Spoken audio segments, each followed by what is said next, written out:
Hello again, you guys. Welcome back. It is Comic Kid here again, and today we are covering my personal top 10 Superman stories of all time, or at least so far. Now, a year or two ago, I did do a 10 best places to start reading Superman. This will not be remotely similar to that list. This might, like some of the ones on this list might require you to have prior knowledge of the character, or certain events, or whatever it may be. And these are also just my personal favorites for this character, so... As always, before we get started, be sure to check out my other side project over at True Criminals. We are available on Spotify and virtually any other platform where podcasts are available. So if you guys want a true crime podcast unlike any other, or just are a fan of comedy podcasts, then be sure to check us out and I hope you enjoy. But we'll go ahead and just jump right in. Kicking off with number 1 is a bit more of an unconventional option, but it's gonna be Smallville, Season 11. This one is written by Brian Q. Miller, and each volume is illustrated by a different artist, I believe. But, I mean, especially if you liked the Smallville storyline, then you'll really like this one. It is arguably some of the best Smallville-related content. And so if you're a fan of the show, I would highly recommend checking this out. That said, it's also nice to see this version of Clark especially fully realize his potential as Superman. And so given that it came out at the same time as like the New 52 kind of started, a lot of people actually felt like this Superman and this storyline was significantly better than the one they got during the New 52 itself.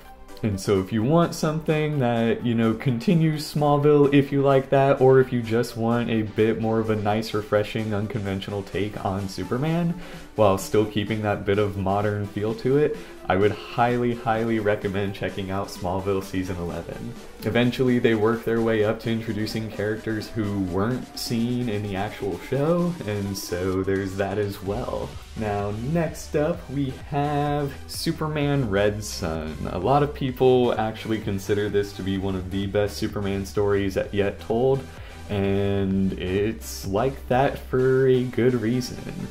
Recently it did get an animated movie, which was arguably just as good as the book.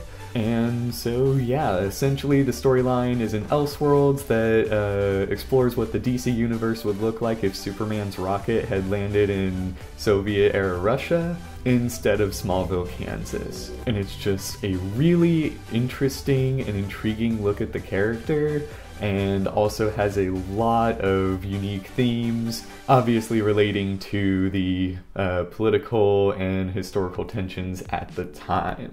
And so if you want to see a really unique take on Superman as well as the rest of the DC universe, then Red Sun is definitely going to be something you'll want to check out. Now, next up, we have Superman the Man of Steel. This was considered to be one of the best places to start reading the character. I believe I covered it in my own list, and it's like that for good reason. John Byrne just tells a wonderful Superman story, and if you continue reading on from this list, then it still keeps a lot of the same charming elements. Now, not everything John Byrne did with the character is, you know, considered some of the best, but especially for a starting point and just it being one of the first comic book reboots, it's definitely a great, well-paced story that features a wide cast. And so yeah, the art is a little bit dated, so if you're not a fan of the older style art, then this may not be for you. But as far as the story goes, it is definitely one of the strongest Superman as well as Superman origin stories you'll probably ever find. Now, next up is going to be Superman's Secret Identity. This one kind of explores what the real world would look like if a boy who just happens to be named Clark Kent ends up with the powers of Superman. Now, Kurt Busiek has written a lot of great Superman stories over the years, but Secret Identity is widely considered to be his best. Another one by him that I would recommend checking out is going to be Camelot Falls. That one was also really good. But in general, Secret Identity just offers a really, really interesting look at the character. And this kid, you know, kind of hated Superman growing up because of his name, and it's just kind of funny to see him grow into the role of Superman from the comics. And so all around, it's just excellent. I thought it was a wonderful idea, and it did recently get a sort of Batman sequel spin-off type thing with Creature of the Night, which y'all may also want to check out as well. Now, next up on the list is going to be none other than Whatever Happened to the Man of Tomorrow. Now, this is one of the single issues here.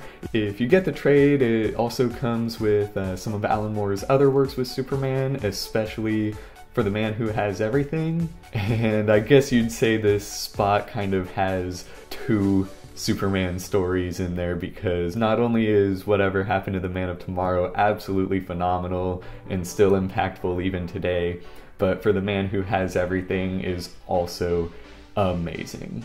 For the Man Who Has Everything also received a sort of loose adaptation in an episode of Justice League, and both of them offer one of the deepest and most profound explorations of Superman yet, I would say.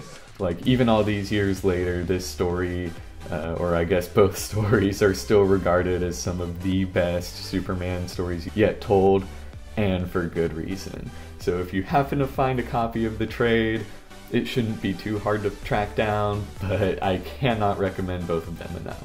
Now, next up is as much a Batman story as it is a Superman story, and that'll be none other than Superman Speeding Bullets. This is an Elseworld story that, you know, explores what would happen had Superman's rocket landed in Gotham City instead of Smallville, Kansas. And this version of Kal-El ends up getting adopted by the Wayne family, and so Kal-El becomes Bruce Wayne.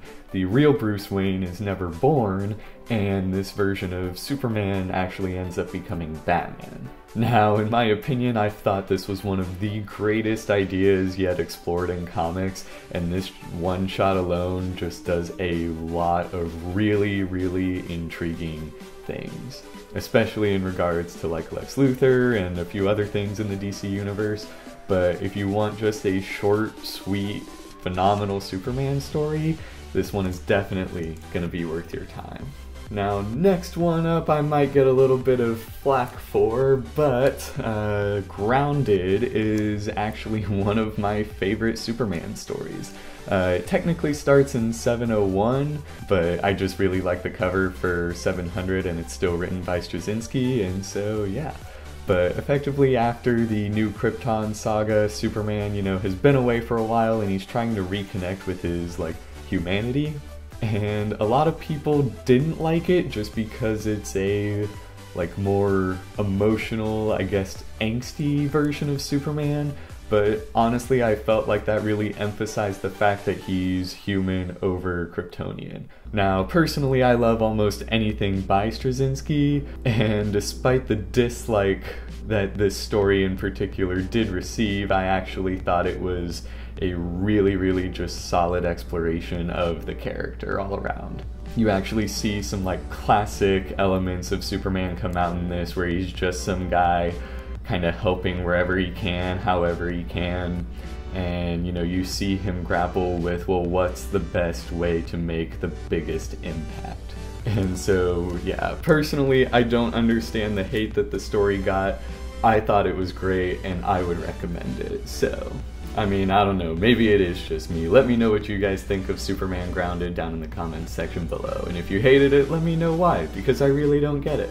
But next up on this list is going to be Superman for All Seasons. This one's by Jeff Loeb and Tim Sale, who is the same creative team behind Batman The Long Halloween, Spider-Man Blue, etc. Now, this is a great, great, great early days Superman story. It is an okay place to start, but I do feel as though there are better ones to start with. I think I mentioned that in my best places to start reading Superman video. but I mean, it's still just a really solid take on Superman. Sales art may not be for everyone, but Loeb really does a great job of capturing his voice.